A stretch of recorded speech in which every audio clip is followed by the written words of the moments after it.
ഇതേ നമ്മുടെ ലൈഫിൽ അറിയേണ്ട ഒരു കാര്യമാണ്. അതായത് യിങ് യാങ് എന്ന് പറഞ്ഞാൽ ഉയർച്ച താഴ്ച, ഇത് ഉറപ്പാണേ.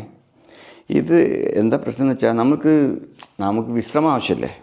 കറുപ്പും വെളുപ്പും എന്നുള്ളതാണ് മെയിനായിട്ട്. അതിപ്പോൾ ഏതും ആവാം. അതായത് വിശ്രമം 50%, ആക്ടിവിറ്റി 50%.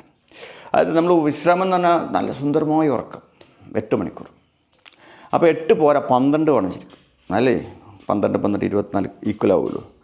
അപ്പോൾ ഈ 12 മണിക്കൂർ ഉറക്കം കിട്ടുന്നില്ലെങ്കിലും നമ്മുടെ ലൈഫിൽ ഉണർന്നിരിക്കുന്ന സമയത്തും ചില സമയത്ത് നമുക്ക് വിശ്രമം ആവശ്യമായിട്ട് വരും. അത് നമ്മുടെ ശരീരം പറയും. ചിലപ്പോൾ നല്ലൊരു ഫുഡ് കഴിച്ചതിന് ശേഷം നമ്മളോട് ഇങ്ങനെ ഒന്ന് അടങ്ങിയിരിക്കാൻ പറയും കുറച്ച് നേരം.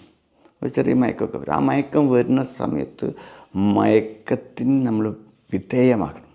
അതായത് നമ്മളതിനെ അനുവദിക്കണം. ആ സമയത്ത് ചിലർ കോഫി കുടിച്ചിട്ടും ഒക്കെ ആയിട്ട് ഇങ്ങനെ പിടിച്ചിങ്ങനെ നിർത്തും. അതായത് നിർത്തേണ്ട കേസാണെങ്കിൽ ഇപ്പോൾ ഭക്ഷണം കഴിച്ച ഉടനെ മീറ്റിംഗ് ആണെങ്കിൽ ചിലപ്പോൾ കോഫി കുടിക്കേണ്ടി വരും, അത് വേറെ വിഷയം. അതല്ല പറഞ്ഞത്. ഒരു കാര്യമില്ല, അതിങ്ങനെ സ്റ്റിമുലേറ്റ് ചെയ്ത് നിൽക്കും. അല്ലെങ്കിൽ എല്ലാവരും നമ്മളിങ്ങനെ നോക്കിക്കൊണ്ടിരിക്കുകയാണെന്ന് വിചാരത്തിൽ നമ്മളെപ്പോഴും ആക്റ്റീവ് ആകണം. എന്നെ നോക്കുന്ന ആൾക്കാർ എപ്പോൾ എന്നെ കണ്ടാലും ചത്ത് കിടക്കുകയാണെങ്കിൽ ചമഞ്ഞ് കിടക്കണം എന്നൊക്കെ പറഞ്ഞ പോലെ അവസ്ഥയുണ്ട്. എപ്പോഴും ഹൈ ഹൈ ചിരിക്കുന്നു, ഹൈ ഹൈ. ഏത് സമയത്തും ചിലരില്ലേ ചിരിച്ചുകൊണ്ടേ, ഏത് സമയത്തും ചിരിയാണ്. അവർ എനർജി ലീക്കാവും. കാരണം ചിരി എന്ന് പറഞ്ഞാൽ അതിനും ഊർജ്ജം വേണം. ഏത് സമയത്തും ഇങ്ങനെ ചിരിച്ച് കാണിച്ചിട്ട് വളർച്ച വരും, ലാസ്റ്റ് ക്ഷീണം വരും. അപ്പോൾ ആ ചിരിയും ആവശ്യത്തിന്. അത് വിശ്രമം ഈക്വൽ ആയിരിക്കണേ. നമ്മളെ ഉറക്കം എന്ന് പറഞ്ഞാൽ 12 മണിക്കൂർ വേണം. ശരിക്കും 8 മണിക്കൂർ ഉറങ്ങിയിട്ടുണ്ടാവുള്ളൂ, അല്ലെങ്കിൽ 7 മണിക്കൂർ ഉറങ്ങിയിട്ടുണ്ടാവുള്ളൂ. അപ്പോൾ ആ ബാക്കി ബാലൻസിങ് നടത്തേണ്ട സമയം നമുക്ക് മനസ്സിലാവും. അത് നമ്മൾ മനസ്സിലാക്കിയിട്ട് അത് നമ്മളിങ്ങനെ ഇടയ്ക്ക് ചെറിയ ചെറിയ ബ്രേക്ക് എടുത്ത് പോകേണ്ടി വരും. ഇടയ്ക്കൊന്ന് ഒരു 5 മിനിറ്റ് ചിലപ്പോൾ ഒന്ന് കണ്ണടച്ചിരിക്കുക, നല്ല വിശാലമായിട്ട് ഒന്ന് സുന്ദരമായിട്ട് ഒരു ആശ്വാസത്തിൽ സ്വതന്ത്രമായിട്ട് സ്വാതന്ത്ര്യത്തോടു കൂടി ഒന്നുമില്ലാത്ത രീതിയിൽ എല്ലാം വലിച്ചെറിഞ്ഞിട്ട് ശവാസനം എന്നൊക്കെ പറഞ്ഞ പോലെ ഡെഡ് ഖലാസ് എന്ന രീതിയിൽ മൈൻഡിനെ നിലനിർത്തേണ്ട ഒരു ഘട്ടം. അതിനെ പ്രാക്ടീസ് ചെയ്തെടുക്കണം. അങ്ങനെ വിശ്രമിക്കാൻ ശരീരം പറയുമ്പോൾ വിശ്രമം കൊടുക്കണം എന്നുള്ളൊരു മെസ്സേജാണ്. അങ്ങനെയൊക്കെ ചെയ്താലാണ് നമുക്ക് നമ്മളെ കിട്ടുള്ളൂ.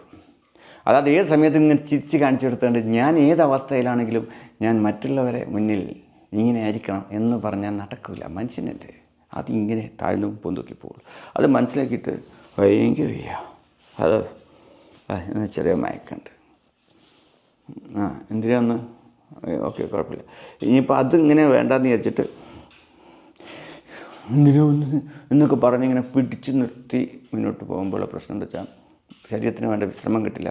അപ്പോഴാണ് ഈ ഷുഗർ, പ്രഷർ, കൊളസ്ട്രോൾ, ക്യാൻസർ അല്ലെങ്കിൽ ഹാർട്ട് അറ്റാക്ക് ഇങ്ങനത്തെയൊക്കെ വരുന്നതുകൊണ്ടാണ് ബോഡിക്ക് മെയിൻ്റനൻസ് നടത്താൻ പറ്റില്ല. കാരണം ഇതിന് 50-50 അതിൻ്റെ ഒരു കണക്ക്. അപ്പോൾ ആ വിശ്രമം ഇടയ്ക്കിടയ്ക്ക് കൊടുക്കണം എന്നുള്ളൊരു മെസ്സേജാണ് എനിക്ക് ഈ വീഡിയോയിലൂടെ നിങ്ങൾക്ക് തരാനുള്ളത്. I hope you got the point. അപ്പോൾ നിങ്ങൾക്ക് ഈ പോയിൻ്റ് ഇഷ്ടപ്പെട്ടെങ്കിൽ നിങ്ങളുടെ കമൻസിൽ എഴുതി, നിങ്ങളുടെ അഭിപ്രായങ്ങൾ എഴുതി, ഞാൻ നോക്കാം.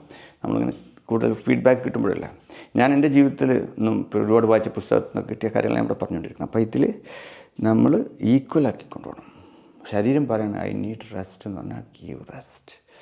അല്ലാത്ത സമയത്ത് നമുക്കെന്നെ തോന്നും നമ്മുടെ ക്രിയേറ്റിവിറ്റി ഏറ്റവും ടോപ്പിൽ നിൽക്കുന്നത് നമുക്കെന്നെ ഫീൽ ചെയ്യാം. ഇപ്പോൾ ഉറക്കാൻ പറ്റില്ല. ചിലർ ഉറങ്ങേണ്ട സമയമായി ഞാൻ കിടക്കാൻ പോകുന്നു, അങ്ങനെയല്ല. ചില സമയത്ത് ശരീരം അങ്ങനെയല്ല, എനിക്ക് ഉറങ്ങേണ്ട ആവശ്യമില്ല എന്ന് പറയുന്ന സമയമുണ്ടാവും. അപ്പോൾ നമ്മൾ പ്രവർത്തിക്കണം. അപ്പോൾ നമുക്ക് ആ സമയം ഉപയോഗപ്പെടുത്താം. അത് നമ്മൾ ജീവിതത്തിൽ ഓരോ ദിവസവും പ്രത്യേക ടൈമിങ്ങിലായിരിക്കും അതുണ്ടാവുക. അത് നമ്മൾ നിരീക്ഷിച്ചാൽ മനസ്സിലാവും. അപ്പോൾ നമ്മളുടെ കാര്യപ്രസക്തമായ പണികളൊക്കെ ആ സമയത്തേക്ക് നമുക്ക് അലോക്കേറ്റ് ചെയ്യാൻ പറ്റണം.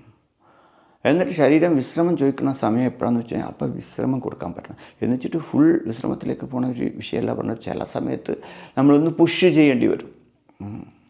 അതായത് നല്ല ഉഷാറുള്ള സമയത്തായിക്കോട്ടെ പുഷിങ്. പണി ചെയ്യാൻ പറ്റുന്ന സമയത്ത് കടുകട്ടിയുള്ള പണി കൊടുക്കുക.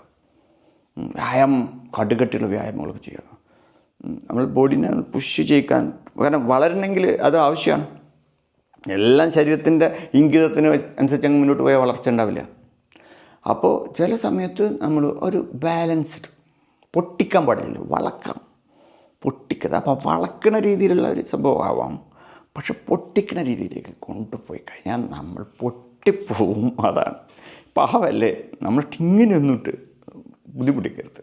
അപ്പോൾ നമ്മുടെ ശരീരം എനിക്ക് വിശ്രമം വേണമെന്ന് പറഞ്ഞാൽ ഓഫ് കോഴ്സ് എന്ന് പറഞ്ഞിട്ട് ടൈം കൊടുക്കുക എന്നൊരു മെസ്സേജാണ് ഈ വീഡിയോയിൽ തരാനുള്ളത്.